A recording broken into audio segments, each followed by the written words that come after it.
Why do I give a shit about you? Well, this is a crazy question, but why do I care about you as individual people? And I don't mean just you, like my YouTube people, but human beings. Why is it that I have altruism and give a shit about people? This just came to mind a few minutes ago, or literally a minute ago, as I was I walked into the kitchen after making a video, and I thought, you know, I want to talk about this idea of why do I care so much about, for example, my subscribers. If somebody sends me an email, I respond to them in full. I can't help it. And by saying that, I'm sure there's at least one person out there who's like, I've sent you an email and you didn't respond. I actually really try hard. I take notes. And like, I've got to respond to this person. So if I haven't, just email me back. And if any of you want to email me, info's in the description. But it's carpo420@comcast.net. So I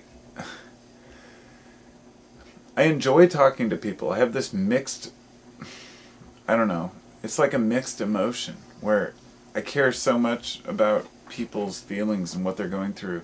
And people, for some reason, tell me their life story. And I think it's because people trust that I'm a private person. I will keep that to myself, but also that I care and I will respond to it. I don't know why people sense that in me, because I am a little bit standoffish and kind of rough on the outside, like a soft porcupine, if you will. The way I picture myself is never going to be even remotely, you know, compatible with what everyone else might think of me, but I do my best to be myself, to be kind, to be caring, but I'm a human. I'm also a man, which I have testosterone, I have different, you know, my own genetics, my Viking ancestors, you know, all these things brought me to now, and I'm kind of at the mercy of who I am. I'm a little bit distant, a little bit resistant, and a little bit, I need my alone time to kind of recharge. I started to realize this, but I amongst that, I care so much more than I can ever express. I always thought I was the guy who could just say anything I feel and really express myself well.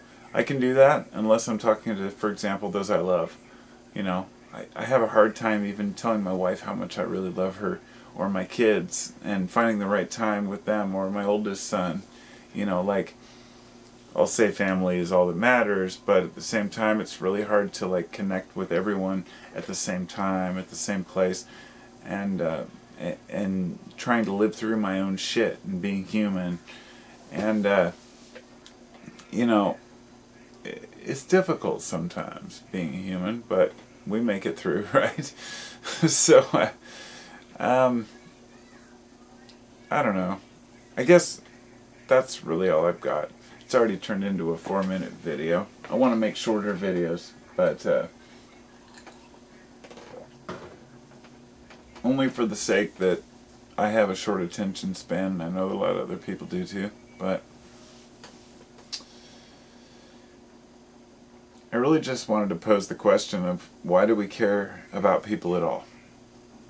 Why does altruism exist? And I know a very simple philosophical, religious, or rational answer, any of the three, which I guess that would cover all the bases: philosophical, religious, or rational.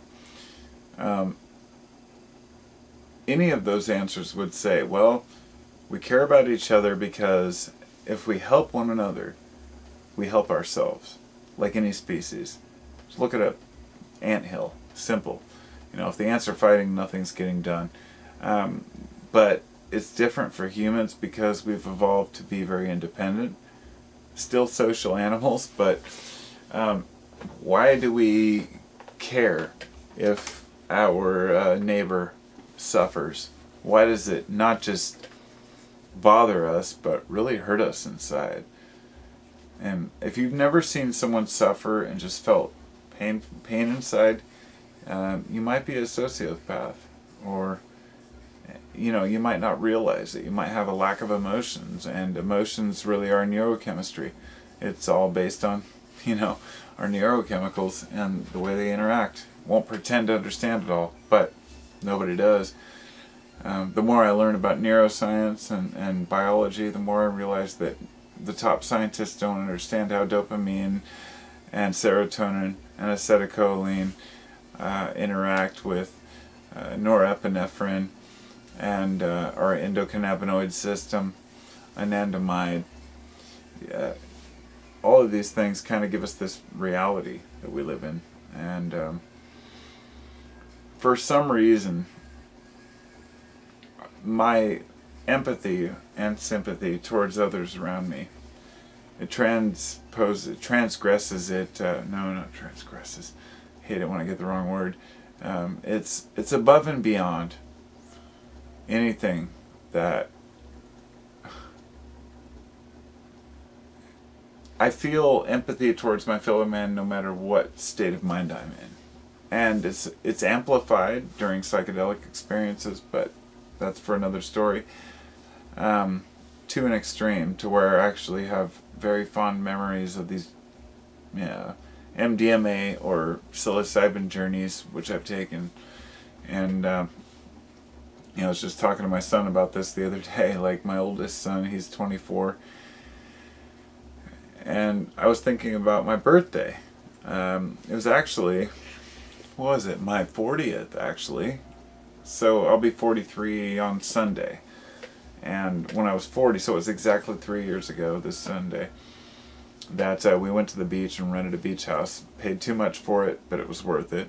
It had an elevator in it, and it was like 3-floor big ass house right by the beach. It was nice. It was fun. We had a whole bunch of people over and had a combined my 40th and my oldest son's 21st. And that night I took a rather large dose of some really good MDMA, or MDMA or Molly, whatever definition you have. It was some very good high quality crystal, and it hit me very well. I remember sitting in this jacuzzi tub they had in there. So I'm not going to go on a side tangent here, but when I came downstairs, everyone was having these kind of conversations. There was a little fire going, and I remember laying there just watching the whole scene and thinking, this is what life's about. These interactions, these connections. And I had so much empathy towards these kids I was meeting that were my oldest son's like friends. And a lot of them had issues, and we all have issues, but talking with them under that MDMA kind of blanket warmth, if you're with a group of people that you don't know that well, but that are good people, and say 3, 4, 5 of you take MDMA together, it's like wrapping a blanket around your whole group and just saying, hey guys, how's it going? And really getting to know people. And some people get scared away by that because they take it sexually or make it about more than it is, because of the oxytocin, which is completely separate from the rest of your neurochemistry, but that's the bonding chemical, like the mother bonds to the child as well as the father. Oxytocin is the bonding molecule, if you will, and MDMA can promote that to kind of an interesting level. But anyhow, this is about empathy and altruism, and I still feel awkward making videos like this because it's so hard to define, but caring about one another is, every time I make a video remotely like this, whether it's about needing others, caring about others, or the fact that as humans we tend to be codependent, there's always at least one person that says, oh, well, I prefer to be alone, I prefer to do my own thing, and yeah, people are just a hindrance, and they hold me back. Whatever the excuse might be. In my mind, it's an excuse. I really believe that I should just say I feel really bad for humans that haven't found another human that they can actually share time and space with. And that's because I know there's so much to be gained from that, and a lot of people give up on it. And when you stop looking for somebody that you can share with, you also stop caring about people in general to an extent. And we kind of withdraw into our own worlds. And I think this is kind of what's happening to America as a whole. There's entire, groups of people who, husbands and wives who don't care about each other but live with each other because they feel like obligated to. Or, kids who hate their parents, or parents who hate their kids, or groups of people that hate each other but just tolerate each other each day.